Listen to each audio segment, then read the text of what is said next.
Hello everybody and welcome to Forever Rugby on Forever Sport. For today's preview, it is Lions versus Sharks this weekend in Johannesburg. And very interesting team selection, especially from the Sharks. And I think that it should be quite an interesting clash. And I personally think as a Lions fan that they've got an opportunity to try and do something here on the back of a very impressive victory against the Bulls. But before we look at the teams and stuff like that, please do smash the like, subscribe to the channel as well. We're going to be releasing what I think is going to be the Springbok squad tomorrow morning. Obviously, we're going to be doing the Bulls versus the Stormers tomorrow night. We'll have at least a review up. We'll hope to try and do a watch along as well. We will be live on Saturday for the Lions versus Sharks game.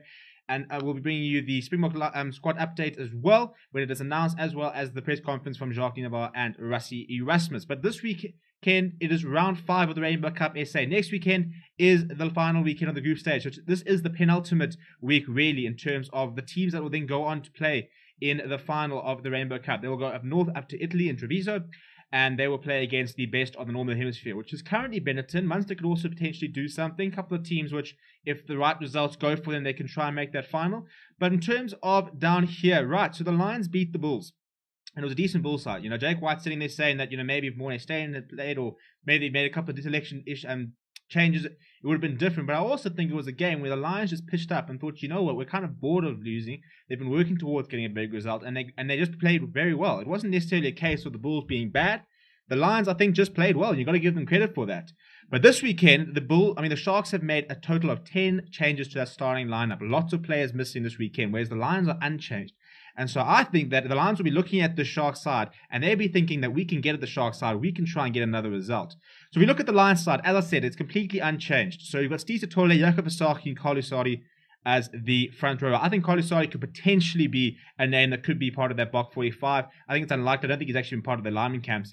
But I think he's somebody who could be in the box setup relatively soon. Ruben Schoeman, Renat North Narco are the two locks. MJ Pulser, Vincent Tuka, Len Massane is a very good loose trio. Len Massane, maybe not quite the sort of physicality that Frankie Horn brings, but a very hard-working player next to Vincent Tuka, who's really also taking strides and trying to push his way into the box setup. And MJ Pulser has been very impressive in the early stages here. Andre Warner and Jordan Hendrickse will once again start together. Hendrickse looks very, very good. He's been named as he's probably the biggest name in that SA Under-20 squad that will be playing against Georgia in a couple of weeks' time. And then Andre Warner has been very good, getting a lot better since in injury, and it's taken a while for him to get going, but it's starting to really sort of slot in. Courtnall Skosan, Rabs Maklana are the two wings. Burger Undal captain the side. He'll have Wandisile Similani outside him. He's also somebody who could potentially be in that box squad on Saturday. Idawi Viljoen continues at fullback. Off the bench, the likes of PJ Buerta, Ruan Dreyer, Asanata and Tlabakanya, Willem Alberts, Emmanuel Chituka, brother of Vincent, Morne van den Berg, the live wide scrum half, Fred Zeilinger, who scored the winning try in the game against the Bulls, and Dan Creel, who'll be hoping that he can get some impressive minutes off the bench. But it's the Sharks side for me that is the most interesting, because, as I said, there are a lot of players missing. First of all, a completely new front row, as Instukum Kuno, Karen van Vuren, and Vian Herbst get an opportunity to impress. But I also think that as the Lions, they were very, very good against that Bulls scrum. You know, they out-scrummed those Bulls front row quite substantially. And I think they'll sit there going, we can actually have a go at these front row. We can try and get ourselves on the front foot and make sure that by the time Fez and Barty, Oxenshare, Thomas Toy is on the bench, the usual front row come on, the damage has been done. Jaden van der Mesh starts at lock as well. I was getting a little bit disappointed with him last time. He just kind of looks a little bit unfit. You know, he's a very big player, but he kind of looks like he hasn't quite sort of, adapted to this level at the moment. So I think struggling a little bit with fitness there. Probably needs a really good preseason and a bit of time to adapt to this level, but he's a very talented player. And Hiron Andrews comes back, and I was actually very impressed with what he was doing last year towards the end of the year. Looked so much better, removed that penalty count. James Fenter up against his former side, a player who I thought was going to go on to captain the Lions.